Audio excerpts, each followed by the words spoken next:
Hey, welcome to the tiny, tiny, tiny room that a couple weeks ago I finished a very, very hard project in, and one that I'd like to tell you about today. This is the room that I grew up in, and I actually learned to play guitar right over there where there used to be a bed. And I actually uploaded my first YouTube video ever in 2007 playing AC/DC's Back in Black. Fast forward to 2 weeks ago, and I completed the hardest guitar piece basically I've ever played. It's Clair De Lune by Clair Debussy, the classical piece. And I needed to make it for a film that I was making, a short film. The deadline was in about a week, and I only had about 3 days to make it. This is the story of why I had to make it and how I made it. And the song will be live on Spotify on August 19th, 2022. So head on down to the description and click the link to pre-save, which tells Spotify to recommend it to other people and to put it on their algorithmic playlists. So why would someone score their own short film with only a week to finish the entire thing? Well, there's a couple of reasons. So first of all, there was a performance of Clair De Lune that I really loved. And so I actually figured out who owned the rights to that piece. And I told them on my request that the budget was only about $100, $200 at max. And they came back and said, oh, it'll be about $750 every year. What? And so I was like, heck no, I am not doing that. Even before I got that email back, I had already started to look at what might it look like if I made my own version. And the prototype that I came out with sounded like this.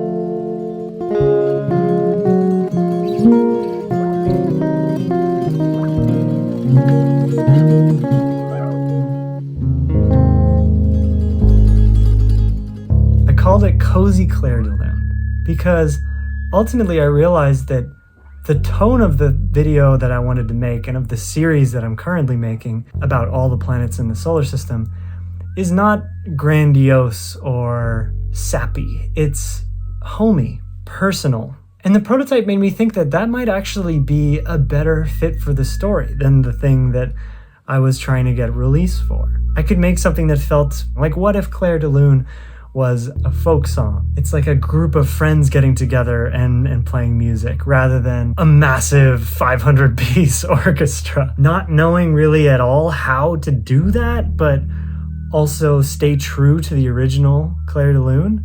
I kind of paced around this room a number of times and worried and thought, oh man, what if this goes wrong? What if this takes me 7 days?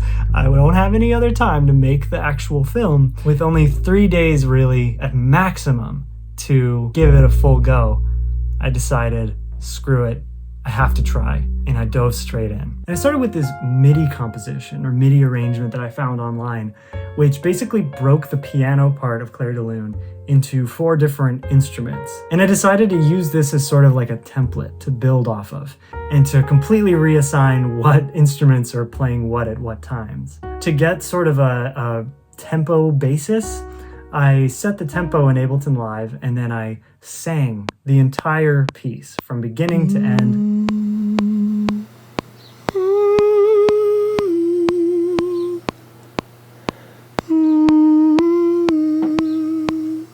To be sure that I had the rhythm and the melody right, I used the laptop you see on the left here for recording and the laptop on the right to keep track of the arrangement in the MIDI piano roll. To get a certain line right, I would pop in my AirPods, listen to the arrangement on the right-hand computer, memorize it, and then record on the left computer while looking at the piano roll on the right for reference.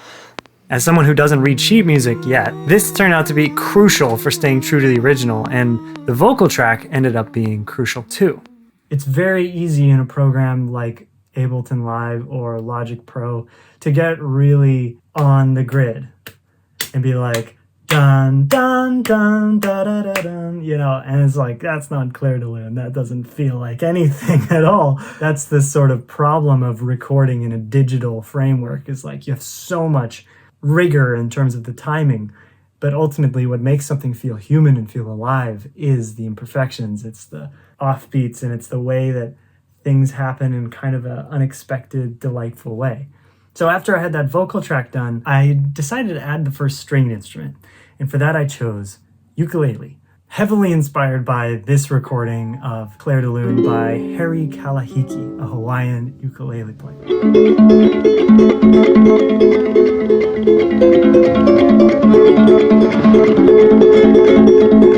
It's just such a beautiful piece, and I can't even begin to understand how those rhythms are happening in the right hand.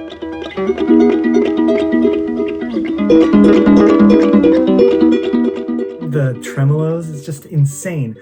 I decided to play the tremolos in my own way, kind of more like that, than what I imagine is sort of like a rolling finger picking kind of thing, but I just kind of went as fast as I could without actually stopping the notes like that.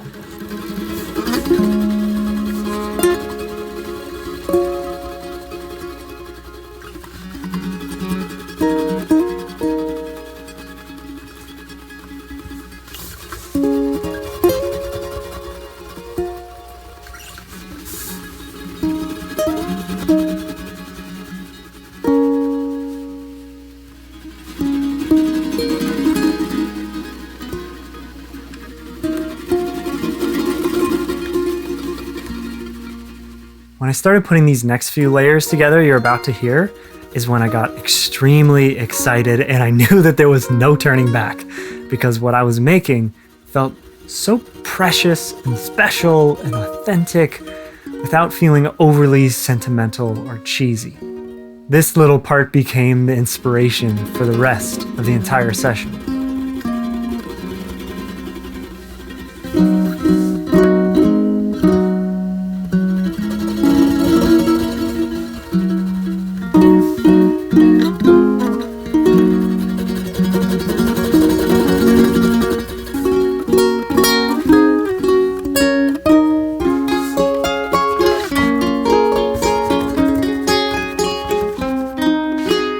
And then next up was the lovely guitar.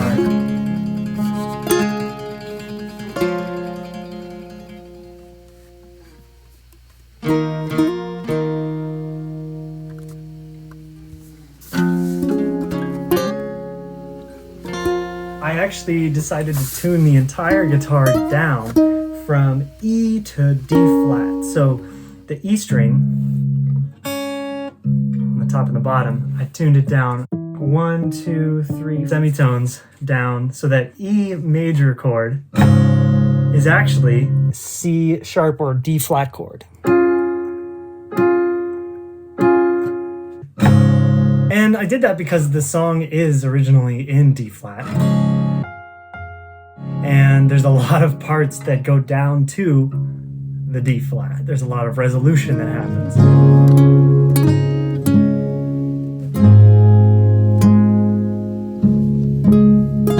There's sort of a going on, roughly speaking, and having that low note be a true and open string of this guitar just adds so much richness to this recording.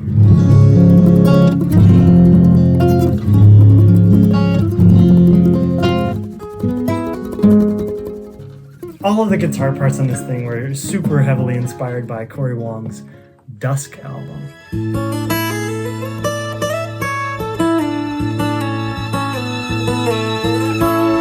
And I especially like how Cory does kind of guitar orchestras. That was a big inspiration for the way that the guitars kind of interweave and go between each other in this piece.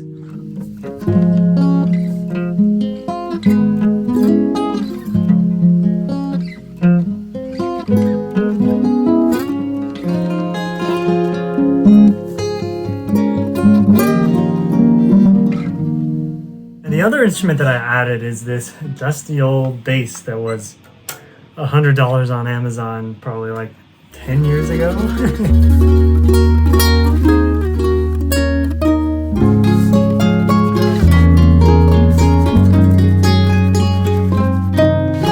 And the bass is really crucial to the song because it plays the role of the cello, or at least what the cello would play if this was a 4-piece orchestral arrangement, especially in the really dense parts of the song where there's a lot of arpeggiation going on.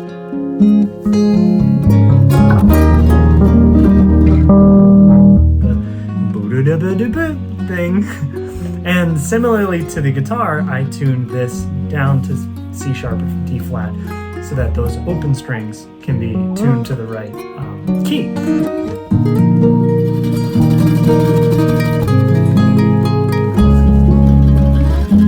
And then finally, I decided to throw in some banjo.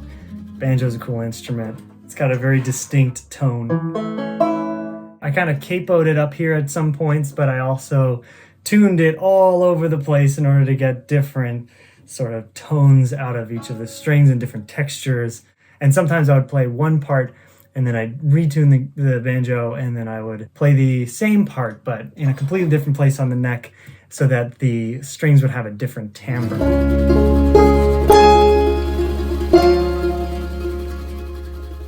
Banjo wasn't as fully featured across the song as guitar or ukulele, but there are some parts where I felt like I wanted it to open up a bit.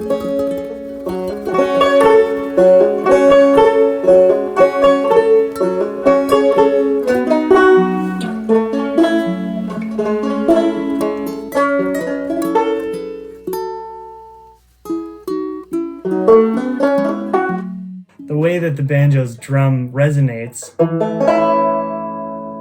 I guess it's called a resonator, is really special. There's really no other instrument quite like that.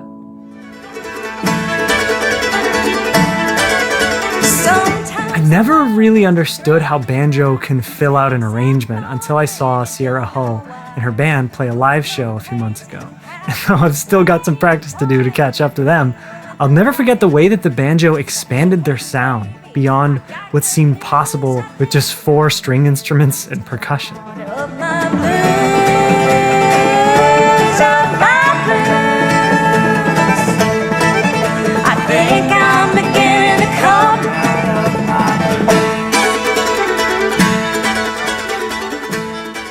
Now all this time of playing all these stringed instruments, I'm playing this in a room that gets up to 90 degrees in the summer, and it is the summer. So I'd like to take a moment to feature this incredible AC unit, the true MVP of this entire thing. It's a GE something or other, and I bought it for about $350 at Lowe's with the intention to return it because I don't have that kind of money to just blow on something. But ultimately I've decided to keep it because it kept my computers so cool that they actually kept functioning, and rather than sort of overheating and stopping rendering or whatever. So thank you, Cooley McCoolface. You have saved the day. Now the only issue, of course, with having an air conditioning unit in your studio is that it's going to be incredibly loud. So I would turn on the AC unit, cool down the room so that it was like 75 degrees, and then I would keep playing and doing stuff. But as the room heated up, the guitars and the banjo and all the string instruments just went way out of tune. So then I would have to retune constantly until the room got so hot that it was unbearable to live in, and my computer fans were now louder than the AC unit could be.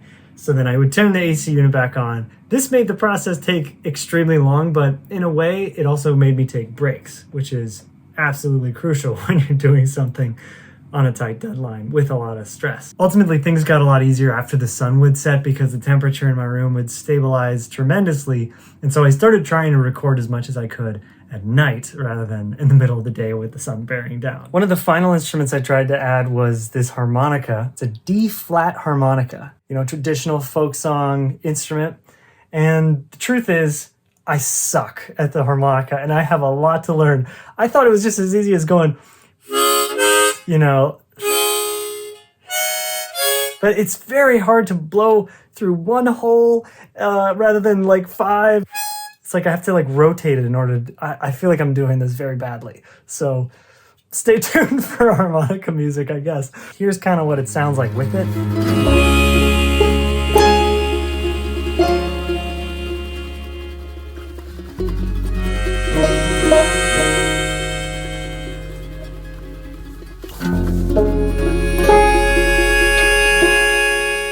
This did not end up making the final cut. Tell me in the comments, do you think it sounds good? Do you think it sounds terrible? Should I have kept it? I don't know. Of course, everybody thinks about piano when you think of Clair De Lune, because it was written for solo piano. So I figured why not add some piano texture on our family upright, and to play in a kind of more bluesy or jazzy and ultimately a non-classical style. Like these chord arpeggios.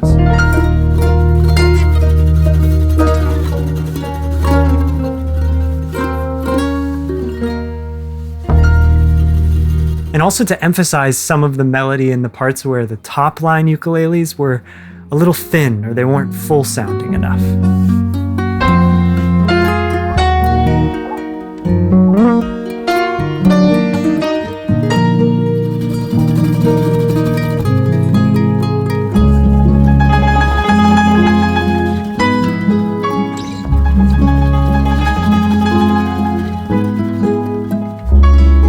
The final instrument that I decided to add was one that I avoided for so long because I wanted all the layers in the song to be acoustic rather than a synthesizer or a sampled sound. But I also really wanted cello, so I fired up Logic and brought in the free Spitfire Labs cello sampler, and I just instantly fell in love with the way that it felt.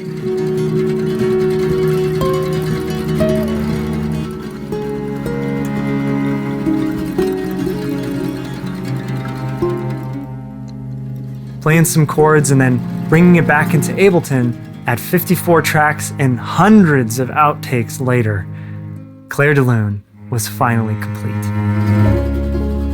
And as soon as I brought it into the editing timeline and replaced the temp track, I felt this huge melt of excitement and satisfaction that I'd been able to bring together all of my music and production skills to make something one of a kind in only about 3 days' time. And although this wasn't in the short film mix, for the streaming version, I mixed back in a little bit of that vocal guide track to the ending.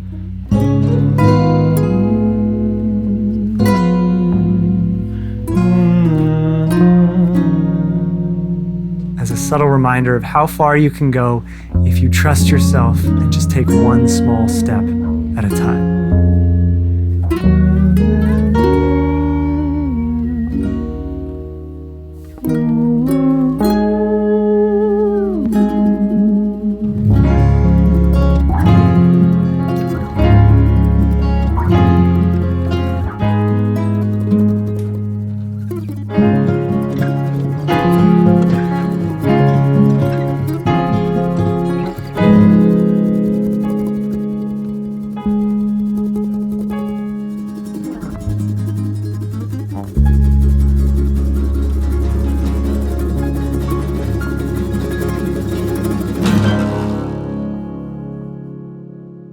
So after 15 years of playing guitar, why not, from the same place in my room, play you out with a little Back in Black by AC/DC, if I can remember how it goes.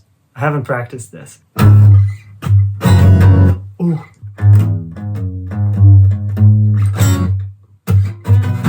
There we go.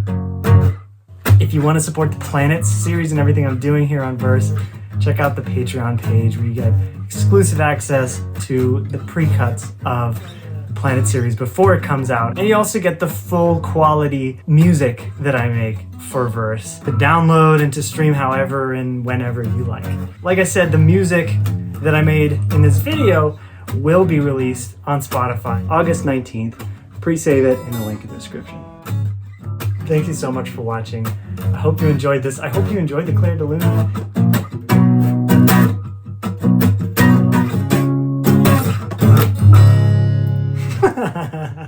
That's so fun. If you have any ideas for the next piece of music to make a version of, let me know in the comments below. And until next time, I'll see you in the universe.